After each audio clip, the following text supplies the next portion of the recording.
Ladies and gentlemen, welcome once again to the Packernet Podcast. I am your host and resident fanalist, as always, Ryan Schlip. Check us out online, packernet.com. Find me on Twitter, pack_data. So, we will talk a little bit about the Super Bowl. That is going to be a thing. I don't really want to. It's sort of an I don't care bowl. I'm actually excited. No, I shouldn't. Excited is the wrong word. Saying I don't care is actually not the worst thing. Usually I hate the Super Bowl because I hate either a team or the teams that are in it. If it's one team, then you got somebody to root for, I guess, as opposed to against. But usually I hate both teams and it's terrible. For a second there, I actually forgot who was in the Super Bowl. Okay, Seattle, New England. I don't really care. I used to hate New England, kind of over it. It's a different thing. A little bit, about it. The Seahawks thing is kind of annoying, but only because of the obnoxious people who are trying to pretend that Schneider is an elite GM, and they're only doing that because they want to make Gutekunst look bad. I get the frickin' game, and it's annoying. But honestly, between the two teams, I really don't care. Maybe root Seattle because of Schneider, as much as that whole thing is stupid. But he's from the tree, and it's NFC. I don't know. Who frickin' cares? But still, I'm very excited for it to be over. I want it to be done. I want all the NFL attention to shift away from the NFL into the offseason, which is what happens after the Super Bowl. So my favorite part of this Super Bowl is going to be when it's over, probably the day after, because people are still going to be talking about the Super Bowl for a while. Maybe the frickin' week after, however long it takes for people to shut up about the stupid Super Bowl. I'll be honest, I don't know if I can do a live stream. We'll do something else. I just don't think I can do it. I don't care. Also, I don't know. My family kind of likes watching the commercials. I'll probably watch it upstairs with them, and then we'll have to turn off the halftime show because I don't want to have to explain why some dude's dancing around in a dress. So we'll spend a minute or two on that. I've realized that when I'm, upstairs pacing back and forth with a thought, and I'm grinding through it in my brain, just go downstairs and push record. So I've kind of had something on the back burner for a little bit of time, and I saw a video of Micah Parsons, and it kind of got me thinking about some things, and I was like, you know what, let's just, I was upstairs pacing back and forth, drinking a big old glass of water, and I'm like, bro, go put this on podcast. Don't sit here and just lose it all in your brain. So let's go ahead and play this video real quick, just to kind of kick this thing off. So Micah Parsons is on a podcast because of the only good thing about the Super Bowl right now is lots of interviews, and we'll probably pick through a couple others. A lot of Packers people there that are able to be grabbed and put on shows, and it's kind of a loose environment. So once in a while, something, I don't know if it's slips is the right way to put it, but maybe you're a little bit less on guard. Here's Micah Parsons. It's a minute long. See what you hear here. I gotta clear my city every time because it gets conflicted too much, y'all. You wanted to be an Eagle at one point. Yo, we could get into that. Hold on. You can hear it still there. So to be honest with you, bro, it was very close. Okay. It was very close. Eagles before the Jalen Phillips, before all them, it was me. Yeah. It was me, and I was really about to come, but there was one person that I had to play with that if he was gone, I did not want to be there, and that was Jalen Carter. Okay. They wanted a D tackle, and they wanted to trade me plus some picks. I don't really care about the picks, but I'm coming to play next to JC. You feel me? Like crazy. Yeah, like so. Sorry, Cowboys fans. It almost it really almost happened. Talk about beef. Yeah, for real. That would have been I feel like the trajectory would have changed. Yeah. That would have been everything happens for on behalf of all the quarterbacks in the league, I'm very happy that did not happen. Right. So it's mostly the end of that. So first of all, just to be clear, he is from Pennsylvania. So presumably he grew up an Eagles fan. So that's kind of what this is. That's important context because it maybe dilutes a little bit of the freaking sting that I got out of this. But the ending of that is where it really starts to, sting. So, first of all, you can tell Micah wants to say something at the end, but is like, I better not say that. He's talking about, like, that would have been, and even everybody else on there was like, man, the trajectory of that, like, that would have, never. There's just sort of this feeling I'm getting, not just like, boy, I would have loved to play for the Eagles, because, as much as it's like, oh, fine, screw us, I guess. He's an Eagles fan. It's fine. I get it.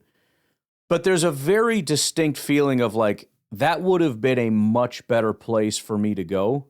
I would have been much more dominant. I would have gone to a better team, a better defense. Like, we would have been wrecking stuff in a way that is just, significantly above what I'm going to be able to do, or how I'm going to, whatever, then the defense in Green Bay is going to be able to put out with me in it. And my first thought was essentially, well, that freaking sucks and is embarrassing. Like, that's a shot in the gut. Not that he's wrong, but it just freaking sucks. He's talking about how he wanted to play next to Jalen Carter because that would have whatever. But sort of to be clear, that lasted a very short period of time. I wasn't like pacing around crying upstairs or anything. That thought very quickly transitioned into, okay, so how do we become the defense that Micah Parsons wants us to be? Furthermore, if we can phrase it a different way, if we are kind of building the defense, if not the freaking team, around Micah Parsons, and I do think there's an argument to be made that we got a defensive coordinator that is best for us, true, but potentially best for us because we have Micah Parsons. It's not to say we wouldn't have got him anyways, but like I said several times now, you get the guy that maximizes Micah Parsons, and I think that's exactly what we did. Okay, cool. We got the coach that maximizes Micah Parsons. It's kind of like when you draft a quarterback. What do you do now? Well, you go get offensive linemen. You go get wide receivers. You build around that guy. What is Micah Parsons explicitly saying he needs to be a dominant force? A dominant defensive tackle. Now, you could very easily say, bro, we have that. It's Devontae Wyatt. We already have it. And he's probably happy to be next to Wyatt. You know what I mean? He didn't say that he wasn't happy. Whatever. It just sort of reinforces what I've been thinking for a while now, that what we need is defensive tackle, and that when you ask what our biggest needs are, I think a lot of fans are going to look at corner.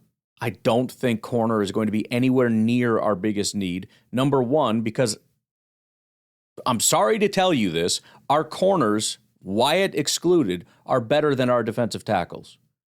We have a bunch of defensive tackles that are terrible, and Wyatt is a good pass rusher, not an elite pass rusher, a good pass rusher that is really bad against the run. So he's, in my mind, and I hope he can get to this point, but in my mind, he is a good, not great defensive tackle, and only in one area. And everybody else behind him, again, I mean, I like all the guys that are wearing the freaking G on the helmet and all that stuff. I'm not trying to be a douche, but they freaking suck. They're terrible. We don't talk about it anywhere near enough. Man, we'll talk crap about these corners until the freaking cows come home. We got guys that are average corners, and it's like you would think they're the worst human beings that have ever existed. But yet, when you look at our defensive tackle group, who is an average defensive tackle on our team? We have 4 guys that played defensive tackle. Wyatt is our best defensive tackle. He has a 53 PFF grade. That is worse than all of our starting corners.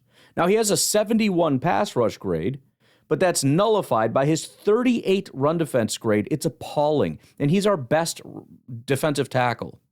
Our next best defensive tackle is Colby Wooden. He has a 50 PFF grade because his run defense is a 46, which is the best on the entire team, but he has 14 pressures and 0 sacks in 18 games. That is unfreaking believable. He has 315 pass rush attempts. That is less than a 5% pressure rate and 0 sacks in an entire season. Karl Brooks has 420 pass rush attempts, just 29 pressures, appalling, and 1 sack. And then Warren Brinson, who everybody's, that rookie, he actually showed some flashes. Our worst defensive tackle, 173 pass rush attempts, 14 pressures, still sub 10%, probably in the 7-8% range, which is bad, and 1 sack. We had 2 total sacks between Colby Wooden, Karl Brooks, and Warren Brinson. That's 4, 5, 6, 7, 8, about 900 attempts between the three of them. 2 sacks in 900 attempts. And their run defense grades are 46, 38, and 36. Warren Brinson has a worse run defense grade than Devontae Wyatt. Basically, Wyatt, Brooks, and Brinson are all about the exact same as far as their run defense, and they're all absolutely appalling. I'm very sorry to tell you this. Our corners are so much better than our defensive tackles, it's freaking shocking. It is not close. We have maybe the worst defensive tackle group in football. And we want to talk about corner. It's not close. If we just put, here, let me do it this way. If I look at PFF and I put our corners and our defensive tackles in order from best to worst, Keyshawn Nixon, Carrington Valentine, Nate Hobbs, Trayvon Diggs, Devontae Wyatt, Colby Wooden, Karl Brooks, Warren Brinson. Literally our worst corners, which would be Trayvon Diggs, was better than our best defensive tackle just as far as overall PFF grade. Again, Wyatt has value in as far as his pass rush, and if you can find a guy next to him that can do the run defense thing, cool. Then he goes to being good. In fact, let's where did he rank as far as pass rush? He was 26th, which even that is like, okay, he's a baseline starter. He's a legit number 1 in terms of pass rush, but of the guys that are better than him at pass rush, one of them, Jalen Carter, ironically, is the only one that is worse in run defense. So, again, I think, the most obvious, I guess, needs you could say we have are offensive line, defensive line, and corner. Defensive line, heads and tails. Not even just because of a talent thing, but also when you look schematically. If you're going to be a team that wants to rush 4, you need a better front 4, right? If you've got more people on the back end, I'll take as much help as you can give me, but that becomes sort of the handicap. That's sort of the, it's quantity over quality. We need the quality on the front 4. And right now we have Micah Parsons. We maybe have Rashawn, I don't know, and for whatever that's worth. Van Ness is hard to tell. Looked like he was about to have a breakout year, got hurt. I mean, it's kind of the same as with Wyatt. It's hard to tell. They both ended up getting hurt like everybody else on our freaking team. Man, that pisses me off. It also pisses me off, and so did Micah Parsons, by the way, get hurt. So it pisses me because I don't know what we're getting on the other side. Van Ness might never be the same. Wyatt might never be the same. Micah Parsons might never be the same. I mean, it just freaking pisses me off. We can never, ever have a guy break out and not get hurt. Christian Watson breaks out, he gets hurt. Freaking Reed starts playing well, he gets hurt. Watson plays. I mean, it never, ever freaking ends with that bull crap. Sorry, little side tangent there.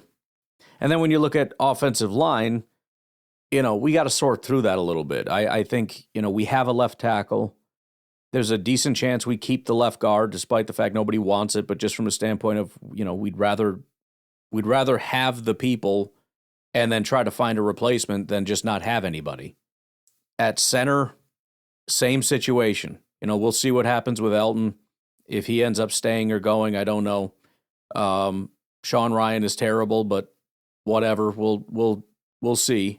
We have a right guard and we have a right tackle. If Elton leaves, center might be a massive emergency. Guard is something that I think we should probably consider, but I don't know if the team will. So again, I think this reinforces we need to go get Micah some freaking help. We need to get some dogs on the inside. And I understand there's usually this sort of feeling of you got to have the one pass rusher and the one run defender. You got to have the one pass. Yeah, maybe, but not necessarily. Go find a good defensive tackle.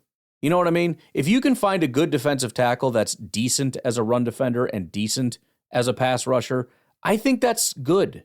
Like Tommy Togiai here, just as an example, just kind of going through stuff. He's a 4th-round pick, Houston Texans back in 2021. Granted, it took him 4 years to get here, but just whatever from what I would be very happy with standpoint. He has a 76 overall grade. He has a 68 run defense and a 71 pass rush. The sacks aren't quite there, but I would be fine with this because he's about a 10% pass rush guy. He is more than adequate as a run defender. In fact, from week 10 through the playoffs, which doesn't seem like a lot of games, but it is. It's 10 games, plus he missed the first part of the season. So most of his season, it was like straight 70s as a run defender, despite his 68 grade. But forget that. 68 is more than adequate, in my opinion. He is not a liability as a run defender, and he gives you a baseline 10% pressure rate up the middle as a run defender. Then you have Wyatt next to him, who is a upgraded pass rusher. But you can only have the one liability on as a run defender if he's a good pass rusher. That's it. I'm not allowing any more liabilities. We can't have 2 liabilities next to Wyatt, especially if the guy's not even a pass rusher. But the point is, I don't think we necessarily have to go get a guy that is a complete fat blob liability as a pass rusher just because we think he's going to be a run defender. And he's probably not going to even be that. We'll take a break, and I want to kind of lean into that portion of it, the idea that we need to go get a 325 guy, because that I've kind of had on the back burner for a while. But again, to close out the first segment, we need to go get somebody to help the interior across the board. And I think I would rather have a guy that is adequate in both run defense and pass rush than a guy that is a good run defender and offers nothing as far as pass rush. And likewise in the other direction. Although I think if you had another Devontae Wyatt, I'd be a little happier about that. You give me 2 Devontae Wyatts, I'll get over it. 2 pass rushers with Micah. The run defense might suffer a little bit. Whatever. We'll lean on our linebackers. I don't freaking know. I don't really care. But that would be kind of my thought is, again, get help up front and find a guy that isn't a liability in any area. We'll take a break. We'll be right back. Alrighty. I want to... I'm going to not pick on. In fact, I'm going to give a shout out to somebody from the Facebook group, and that's Andrew. Andrew is not necessarily single-handedly, but he is keeping this Facebook group going strong. Every time I come on here, it is Andrew, and I want to give a shout out to him as well as everybody else. I'm not in the Facebook group a ton. There's a lot of members in here. I've tried to always make it so that, you guys aren't babies. I shouldn't need to babysit you. And for the most part, I've never really had any issues. We had one issue with one guy that wanted to be anonymous and just post about Jordan Love being an idiot or whatever. And finally had to put the kibosh on that. But I appreciate, even though Andrew probably falls in the negative camp, he chooses to go to the Facebook group specifically. He could do this stuff anywhere. He comes here, gets into the arguments, the engagements, and all that kind of stuff. And I appreciate that, as well as everybody else that is in the group right now, that is posting, that is commenting, that is doing all that stuff. You guys are awesome. And I just like everything else, there's a million other things I keep telling myself, you got to get in there. You got to engage. You got to do this. Like, yeah, I know. I got to go here. I have an Instagram I don't even use. I haven't been on Instagram in freaking years. I got Patreon that I'm trying to do better with. I've got all the different social medias. I got a YouTube channel with like 4,000 subscribers that have gotten nothing in like a year. But wanted to say that. Now, let me, because we're kind of on the same page. In fact, a lot of what he's going to say is very similar to what I just said. But there's one specific thing I want to pick on, just a touch, and at least maybe provide some clarity to. Let me read this post, and this is one of about 10 from Andrew recently. He's been on an absolute warpath when it comes to defensive tackle. He says, by the way, when you join the group, you sign a waiver that says I can use anything that you post. That's not actually true, but it's true. You don't have to sign. The waiver part's not true. Green Bay's defensive tackles ranked 31st in run defense, according to PFF. Okay, are we understanding it yet? Despite the fact that you all hate our corners, there is just it's just weird that there is just no, fans don't like when things are bad, and they're going to get very vocal about when things are bad. This defensive tackle group has gotten a complete pass, and it's weird. However, Andrew takes a turn here, and this is where I'm going to maybe slightly disagree. He says, that's no surprise. They were grossly underweight for a 4-3. As a reminder, a 4-3 removes a defensive tackle and adds a linebacker, making the front seven lighter in base defense. Because of this, the defensive tackles become more important, with at least one being a large nose tackle. Think Gilbert Brown. Couple points of clarification. Number one, the 4-3-3-4 thing, as I know Andrew and everybody else knows at this point, it's kind of a moot point because most of the time we are in a four-man front in nickel, even the 3-4 defenses. It's just two defensive tackles and two guys standing as opposed to two guys' hand in the dirt. Number two, the NFL has gotten almost entirely away from the Gilbert Browns of the world, but I get your point that, big guys or whatever. But then also kind of the larger point, I don't want to get away from, I want to reinforce the first part where you said that defensive tackles are bad. They're bad independently. It's not necessarily so that if we just add another defensive tackle, that would help the other. No, they're just bad. So I just don't want to, and I'm not saying you're doing this, but I don't want to make the excuse of, well, the defensive tackles struggled against the run because there's just two of them instead of three of them. And if they had a team of three, it would have been, no, listen. The human beings in the middle of the defense, in the middle of that line, are just bad at stopping the run, period.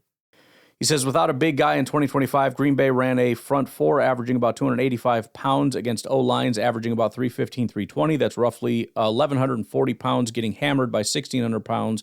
And the result was wearing down the second halves and incurring more injuries. It's just physics. It got so bad, Goody desperately grabbed multiple huge nose tackles late in the season, but this was a dumpster diving with our greatest need. Far too little, far too late, Goody. Some fans foolishly think Wyatt's return would fix this. Dead wrong. Sure, his raw talent adds speed, but he's only 300, far too small. He's just wear down without the help. Okay, so let me just skip down to the bottom here, just so it doesn't sound like I'm misrepresenting what he's saying. He says, I envision a 3-4 with a 330-plus nose tackle inside, then Wyatt and Brinson at ends. Our edges would start Parsons, Lucas Van Ness, with Cox, Sorrell, Oliver rotating in. So again, first of all, we're primarily going to be playing nickel. In fact, he plays a lot of dime, so we're not going to be seeing a whole lot of actual five-man fronts. And so presumably you have a 330-pound guy next to Wyatt, and what I've always said about this, the problem with these massive guys is that you have to, anybody that you put on that field, you have to assume they stay on that field. Because if you have somebody that is a liability, they're going to continue hurrying to the line to make sure they can't get off the field. So that 330-pounder, you better make sure he's out there for all the passing downs. He has to provide something as far as pass rush. You can't just say, okay, this is a rundown, so run him out there. Because first of all, you don't know when a run down or pass down is going to happen. It's mostly going to be pass downs. And if he's a liability as far as pass rush, that's not great, especially if he's just tired because he's 330 pounds and needs a breather and can't get one. But I also want to look at the reality of this, all right? So what are we looking for? I want to look back at the 2025 NFL season. I want to find the run defenders. The guys that could actually help us with this. Now, first of all, as far as guys that have a 70 PFF grade in run defense among defensive tackles, there's only 13. That's not even enough for 0.5 per team in the NFL. There just really are not a lot of them.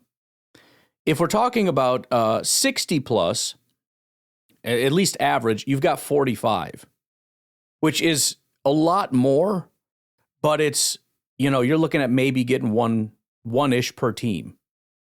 So it's almost like that's kind of what you're shooting for, and the luxury is finding somebody that's actually good at it. You become like a premier player if you're just good at run defense. Beyond that, though, we're talking about, I want to look at the good run defenders. I want to remove the guys that are like, very early, top 10 picks or whatever.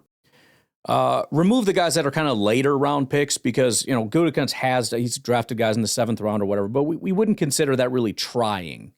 So we're looking at what? We'll even include late firsts, I guess, but primarily 2nd, 3rd, 4th round picks that are good at run defense. And who are they?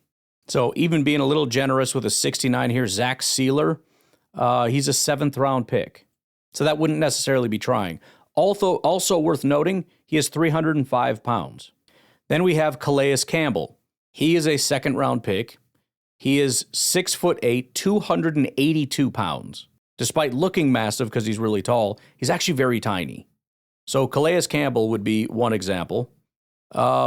Leonard Williams was a number 6 overall pick, so that's not really going to work. He, by the way, is 302 pounds. LaCale London was an undrafted free agent, so we won't include him. He's 280, by the way. Jalen Redmond, Minnesota Vikings, undrafted free agent. So wouldn't really include that.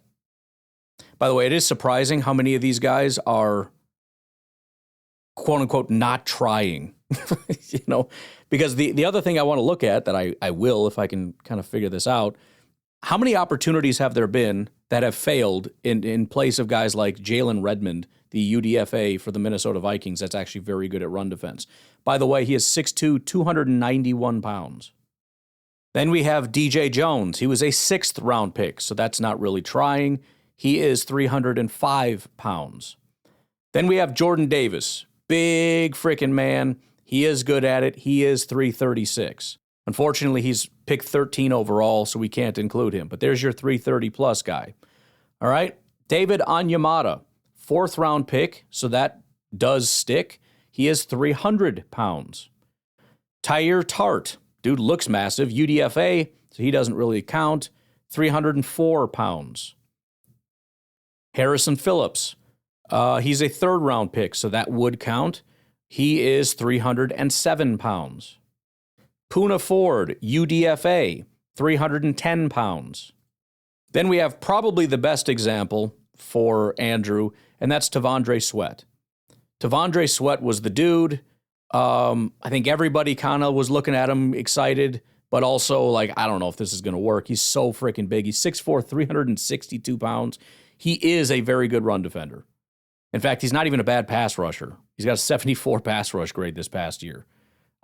He's a 2nd round pick 38, which is going to be too early, but I'll just keep him in here anyways. We'll count that one. Travis Jones, 3rd round pick, 338. So there's another one. Cam Hayward, he is a late 1st round pick, so we could include him. Doesn't really matter. I'll take it off either way. 295. Quinnen Williams, big old boy, number 3 overall pick, so we can't include him. He is 303 pounds. So that's the whole list. So of that list, we're talking about 5 people, and this is over a massive span of time. So if you look at how often guys get drafted in that 2nd to 4th round range that are defensive tackles that end up being good run defenders, the last time it happened was 2024. The time before that was 2022 with Travis Jones. The time before that was 2018 with Harrison Phillips. Then 2016 with David Onyemata. And then 2008 with Calais Campbell. It is hard to find defensive tackles that are good at stopping the run, number one. And you generally find them where you find them. There are probably more later than fourth-round picks, especially UDFAs, that are good at stopping the run than you have in that second, third, fourth-round range. And the vast majority of them are under 330. Almost all of them are 310 and under, with a good portion, at least a third, being under 300 pounds. So the point that I would make is that although the physics seems intuitive, the reality is there is technique. 282-pound, 39-year-old Calais Campbell is one of the best run defenders in the NFL. Has been since 2012 is when he started playing at a really high level. He wasn't the greatest in Arizona this past year, but 2024, whatever. He is doing it despite his age and despite his weight because of his technique. Yes, he has long arms, which helps him, but everybody has some advantage. Mike Daniels was phenomenal as a run defender. He was sub 300 and short. He didn't have long arms. What he had was technique. I think saying that we need a 330-pound defensive tackle because they're good at stopping the run is like saying we need a sub 4'3" wide receiver because then they can outrun all the defenders, and then they'll be good at playing wide receiver. That just isn't how it pans out. I'm sure it doesn't hurt, but also when you're that big, it's hard to move, and moving is a part of stopping the run. You see some of these defensive tackles, how they'll like make moves in the hole. They'll be over here, and then boom, they shoot over to that other hole and make a tackle. You think a 330-pound dude's going to do that? He's stuck. He ain't going anywhere. All right, so with all that, I want to add in another little wrinkle to this, and that is I want to go through and look at how many options there have been to select these big, giant human beings to contrast with the, like, once every 2 to 3 years, a guy comes along that can stop the run. We'll take a break. We'll be right back. So just looking at the 2025 NFL draft, in the fourth round this past year, the Buffalo Bills selected Deion Walker out of Kentucky, 6'7", 331. He ended the year with a 45 run defense grade. In fact, PFF lists him at 345. Kenneth Grant, he was taken at 13 overall, but he's a 339-pound guy out of Michigan. He was expected to be an absolute freak, kind of hoping he'd fall to us, all that stuff. 41 run defense grade at almost 340 pounds and 13 overall. Alfred Collins was taken in the second round, pick 43. He is listed at the combine at 6'6", 332 pounds, had a 28 run defense grade. 28. That's worse than all of our defensive tackles. The Chargers in the third round drafted Jamari Caldwell out of Oregon, 6'6", 332 pounds. He has a 67 run defense grade. Again, I'd be fine with that. He's just average, but you also have to understand you get nothing from pass rush. 14 pressures on 267 attempts and 1 sack. To be fair, none of our guys are providing any anyways, but just so we're clear, that's the situation. And he's above average as a run defender, and he has a 28 tackling grade to add to it. The Lions drafted 334-pound Tyleik Williams in the first round, pick 28. Again, out of our range, he has a 53 run defense grade. The Steelers in the fifth round drafted 336-pound Yaya Black, 49 run defense grade. And it's a seventh round pick, but it's worth mentioning. The biggest guy at the combine was Jay Toei, 342 pounds, only played in 5 games, not as a starter, and had a 29 run defense grade. 2024, there were significantly less. Apparently, 2025 was the year of the big defensive tackle. But Justin Rogers was a 7th-round pick. He was picked by the Cowboys, didn't play for the Cowboys. He went to the Eagles. Hey, he hasn't played a single snap of football, is the bottom line. And then Tavondre Sweat, who we mentioned is a good football player. Going back a year, Mozzie Smith, PFF lists him at 337. He was a first-round pick. His played for 2 different teams in his 3 years. 2 different teams. Dallas and the Jets. His run defense grades over 3 years have been 32, 35, 34. He's terrible. Keandre Colburn was a 6th-round pick by the Kansas City Chiefs. He is currently with Tennessee. Hasn't played a snap since 2024. where he had a 46 run defense grade and, again, is just not playing right now. 332. Carolina Panthers picked up Jared Clark, 334 pounds. Hasn't played a snap. That was a UDFA, but still hasn't played. Then there's third-round pick by the Cleveland Browns in 2023, Siaki Ika. He played just 103 snaps, had a 31 run defense grade, 29 grade overall. Hasn't played a snap since 2023. So, I mean, we can just go on and on and on. I mean, part of this is showing the number one thing, which is most players suck. Bottom line. So I don't want to go into this with this mentality of there's going to be great defensive tackles at 330 plus that you can draft that are going to fix this, and you need to do it. There are probably going to be overweight defensive tackles, and they're probably going to be very bad at football, period. It's possible that there's going to be 330 plus guys that are good at stopping the run, but it's also possible that there are going to be sub 330 guys that are going to be good at stopping the run. Because so far I've seen no correlation between weight and ability to stop the run. None. In fact, let's just go through every single defensive tackle that's at least adequate. Okay, so we went through the top guys, most of which are under 330, obviously. Roy Lopez, 318. BJ Hill, 311. Tommy Togiai, 296. Iyeoma Uwazurike, 320. Now, if you say 320 plus, you might have a stronger argument. Not a very good one still. Jamari Caldwell, 340. There's one. John Franklin Myers, 288. There's the opposite. Jeffrey Simmons, 305. Kobe Turner, 288 pounds. Logan Hall, 283 pounds. Derek Brown, 320. Tyler Davis, 300. Shelby Harris, 300. Jonathan Bullard, 290. Brent Urban, 309. Daquan Jones, 320. Sebastian Joseph Day, 310. Vita Vea, 347. Mason Graham, 320. Deshaun Hand, 297. Jalen Holmes, 283. DJ Reader, 335. Brandon Dorless, 290. Solomon Thomas, 256. Tim Settle, 313. Sheldon Rankins, 305. Bobby Brown, 324. Ashawn Robinson, 320. Moro Ojomo, 292. John Jenkins, 327. Basil Okoye, 315. That's all of them. Did you notice a pattern? Because I didn't. I didn't notice any pattern. There were as many 280-pound defensive tackles that are good against the run as there were 330 pluses. In fact, there might have been as many as 320 pluses. So my entire point here is I almost entirely agree with Andrew. I just think we need to stop the 330 stuff. Get a good defensive tackle, period. Period. We have a terrible defensive tackle group, period, but especially against the run, and it needs to massively improve.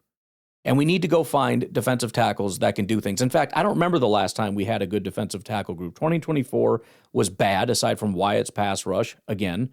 2023, Kenny Clark did have a 70 grade. Actually, this is not terrible because Kenny had a 60 run defense and a 76 pass rush, which is great. Carl Brooks was at about a 70, in part due to pass rush, which is cool, as well as Slayton had a almost average run defense. So there's almost a competent defensive tackle group there. Kenny Clark, by the way, not 330, just saying. He was a good run defender for like 2 to 3 years. I'm trying to find the last time we had a good run defender on this defense. Probably Mike Daniels. Or actually, it would have been Kenny, and then probably Mike Daniels. So the last time was 2020, when 314-pound Kenny Clark and 313-pound Tyler Lancaster had 70 run defense grades. So that would have been the last time. I want to go back as far as 2019. We had 0 good run defenders. Some kind of in the 60s, which again are fine, which is better than what we have now, which the last 2 years has been just appalling.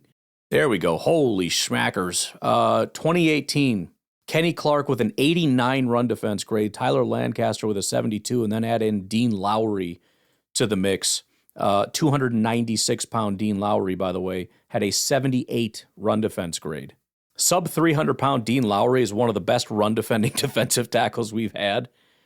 Literally, he is the best run defender we've had in the Brian Gutekunst era outside of Kenny that same year in 2018. Yep, and then immediately prior, Mike Daniels, just a freaking monster, 83 run defense grade. That guy from 2013 to 2017 was a run defense monster. Oh, he was above 300. I thought he was sub 200 or sub 300. He's listed at 310. I don't know what his weight was the entire time. Either way, not 330, but he's bigger than I thought. He's 6 foot too. I don't know why he got so much flack for being short. I guess defensive tackles are typically bigger than 6 foot. But and by the way, we have had big guys on our defense, and they just didn't get listed because they weren't good. Like TJ Slayton. He was never good at run defense, ever. He was never good at anything. Oh, and then LaTroy Guion. Man, that guy was something too, huh? LaTroy Guion had a 75 run defense grade at 303 pounds. Look at that. 2016 was the era of the defensive tackle.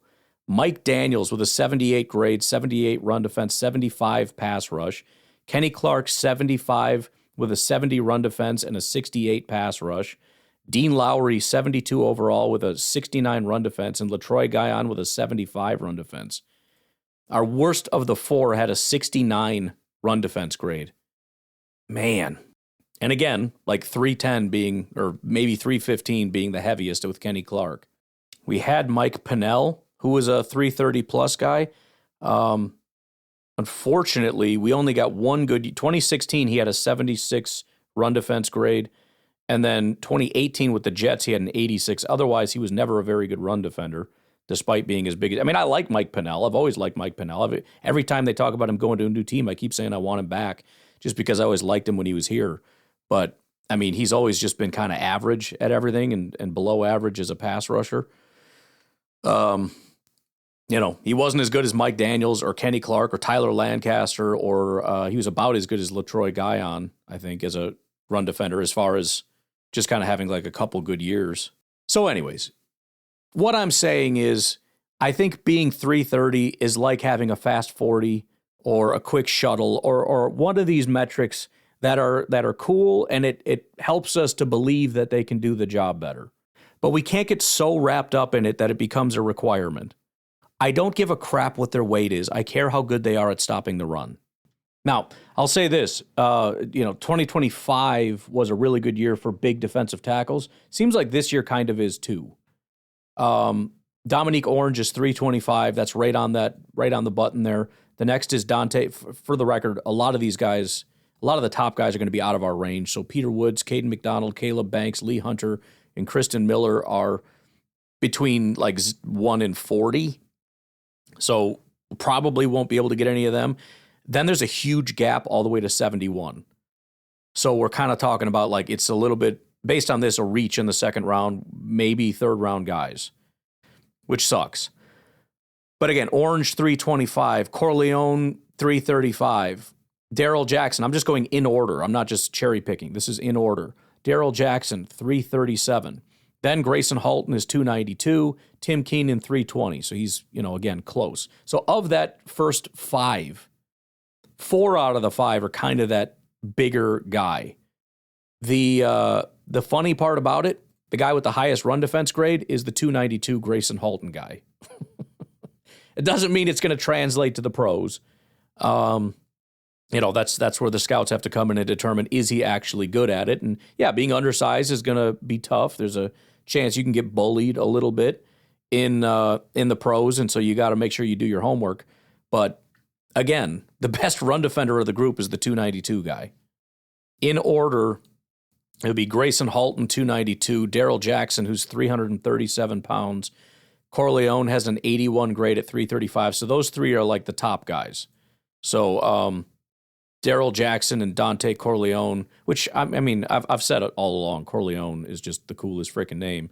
So maybe Andrew and I can come together and agree on nose tackle Dante Corleone in the third round. Maybe second. Maybe we get crazy with it. But then you got Tim Keenan, 320, drops down to a 74, and then Dominique Orange, 325, has a 67 run defense grade.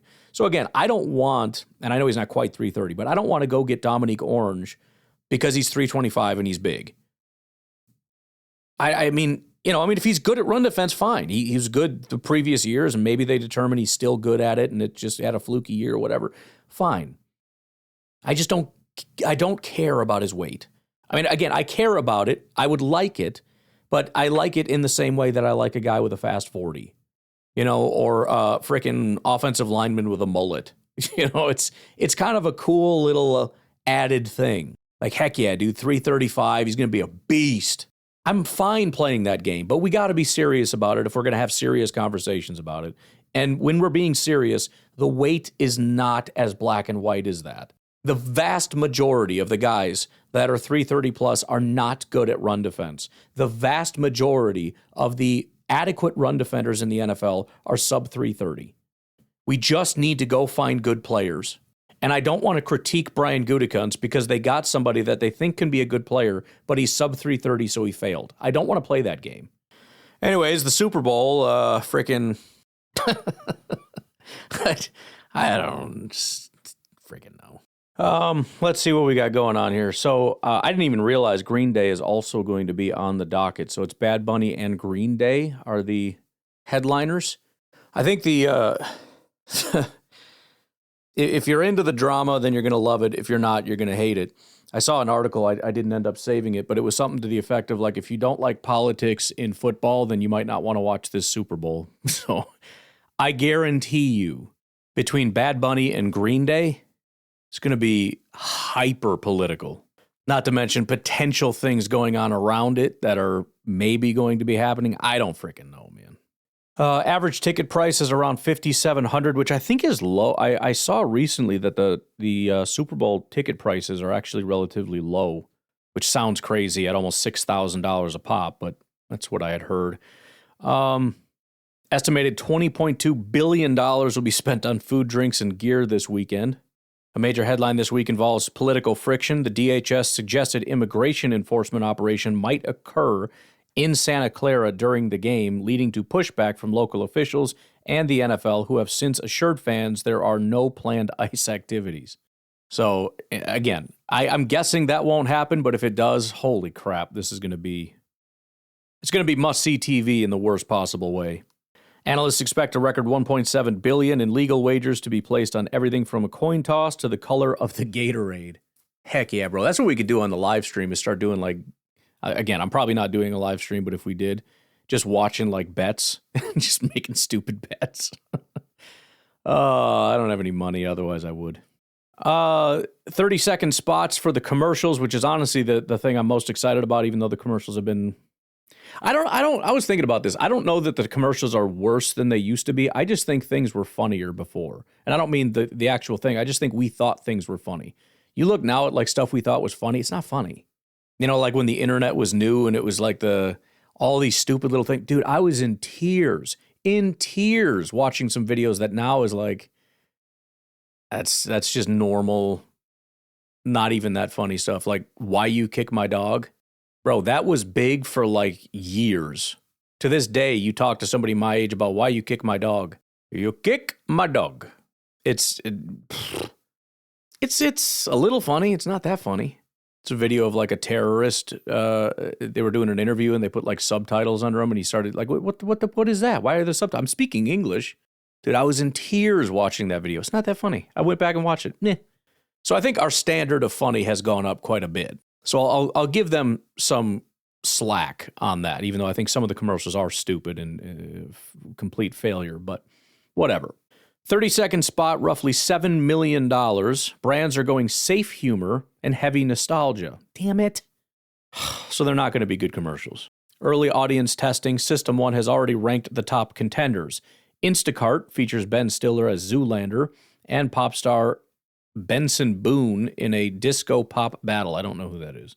Xfinity has a Jurassic Park reunion with Laura Dern, Sam Neill, and Jeff Goldblum, showing what the park would look like if the technology actually worked. That could be interesting. Raisin Bran, 94-year-old William Shatner making surprisingly crude but effective fiber-related puns. All right, I'm down for that. William Shatner pooping his pants? Heck yeah. Let's go. Hellman's, a clever meal diamond pun with Will Ferrell, like as in Neil Diamond, but it's meal diamond. I don't know. We'll see. We'll see how it goes. Will Ferrell's very hit or miss. He's either hilarious or like, that was stupid.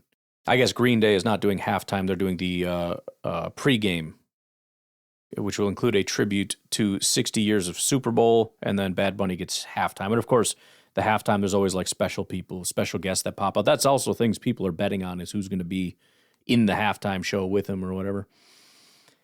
Okay, as for the actual game, the Seahawks are 4.5-point favorites. Obviously, there's a lot of talk about the injuries, but it looks like it's a lot of talk about nothing. I think the quarterbacks are not even on the injury report anymore. Emanwari is, but he's said numerous times he's going to play, so it's kind of a non-factor at this point. As far as the betting side of things, 64% of tickets are on the Seahawks, meaning most of the public are picking the favorites, even with the spread.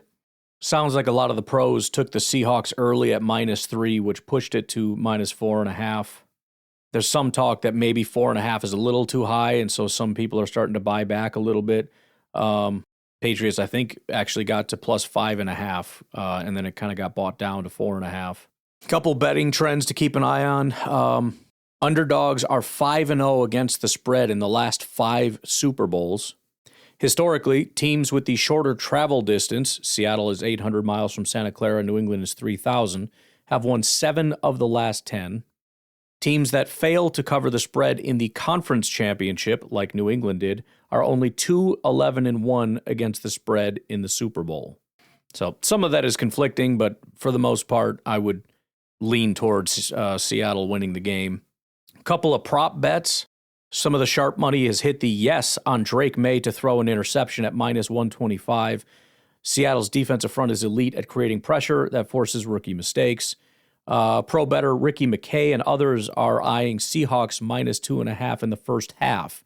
The theory is that Seattle's experience will lead to a fast start while May shakes off the Super Bowl nerves.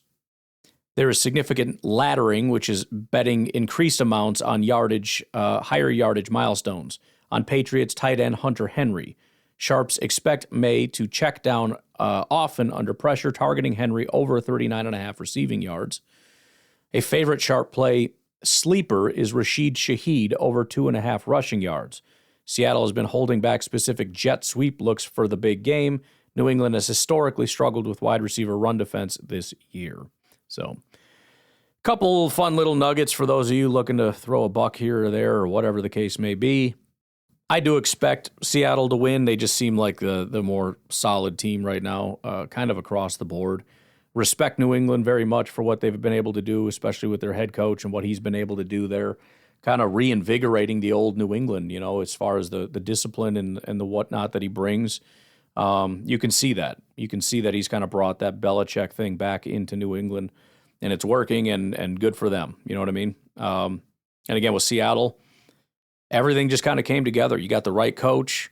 You know, you add in like 1 or 2 really good draft classes, especially one that got Jackson Smith and Jigba has been massive. And then the acquisition of a quarterback that just blew up. I mean, Minnesota made a stupid decision. They had a guy that was playing MVP level football, and they said, I think it was a fluke, and they let him go, and Seattle picked him up. There you go. They bet on Darnold, and they won that exchange. So, anywho, again, I don't think I'm going to do a live stream for the Super Bowl. I've kind of gone back on that. I did that mostly because I feel like it's been a while since we've done a stream, and I got to give you guys something. But I'm going to wait until after, and we'll focus on a mock draft or something. We'll kind of start working on that. I'm toying with some video content, especially with the NFL draft thing. I need to start promoting the site a little bit better, and if I can do some of this stuff live, obviously that would help. So, you guys have yourself a safe Super Bowl, please. I know a lot of people like to have a lot of fun. Just be safe. Make sure you got all your stuff in order. If you're doing crazy stuff, do it in your house. If you're going out, get an Uber. You know what to do. You know what to do. I will talk to y'all later. Have a good one. Bye-bye.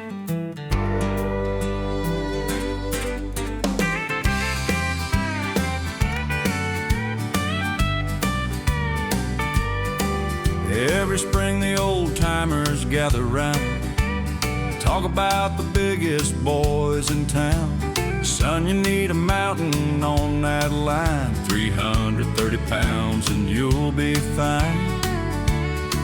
They say it, simple physics just makes sense. Mass times velocity, best defense. So I circled every giant on my board. Figured bigger's better, that's the Lord's own word. But draft day came and went away. Watched my big man play, and well, now he's huffing and he's puffing on the field, and the running back just split him like a shield. They told me weight was all I'd ever need, but he can't move his feet. No, he can't move his feet. My 330 dream just ain't what it seemed. He's big, but he can't tackle. There's a fella down the way, just 295. Somehow he's the best run stopper alive. Makes his tackles never out of place, while my mountain's bent over trying to catch his breath. I asked the coach, how's that smaller fellow do it? He said, son, it ain't the size, it's how you move through it. Leverage, pad, level, hands and hips. I said, you mean it ain't about the scale he tips? He just smiled and walked away, shook his head like I'm insane. Guess I learned something today. 'Cause he's huffing and he's puffing on the field, and the running back just split him like a shield.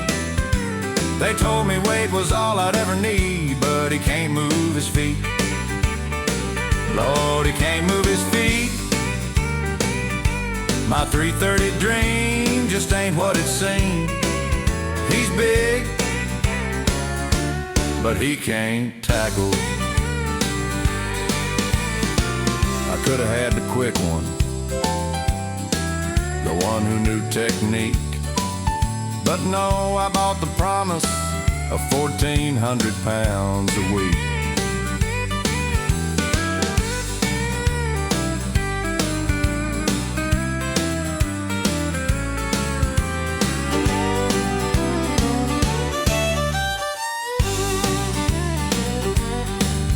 If you're sitting in that draft room late at night and somebody says we need a heavy guy to fight, just remember this old story that I told. Sometimes the biggest lessons in the smallest souls.